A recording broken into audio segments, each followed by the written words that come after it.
আজ দুপুরে বানিয়েছিলাম পেঁয়াজ পাতা দিয়ে চিংড়ি মাছের ঝাল। খেতে এত সুন্দর হয়েছিল, তাই ভিডিওটি তোমাদের সাথে শেয়ার করলাম। ওই যে প্রথমে পেঁয়াজ পাতাগুলো ভালো করে ভেজে নিচ্ছি, তারপর দিয়ে দেব লঙ্কা, কাঁচা লঙ্কা আর টমেটো।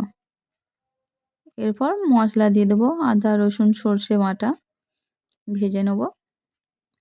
মশলা তো কষানো হচ্ছে, এরপর দিয়ে দেবো হলুদ গুঁড়ো, লঙ্কা গুঁড়ো, এবার জিরে গুঁড়ো, জিরে ধরে বাটা।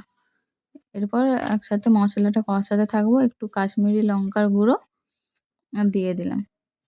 এরপর হালকা করে জল দিয়ে দেবো যাতে না লেগে যায় তরকারিটি। এরপর দিয়ে দেবো কুঁচো চিংড়ি।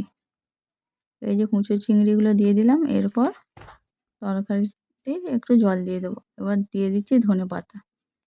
এরপর তরকারিটা শুকনো শুকনো হয়ে গেলে নামিয়ে দেবো। একবার বাড়িতে বানিয়ে দেখো, এত সুন্দর খেতে। এই যে হয়ে গেছে, এবার নামিয়ে নেব। নামিয়ে নেওয়ার পর গরম গরম ভাতের সাথে দারুণ খেতে। আজকের মতো এই পর্যন্তই।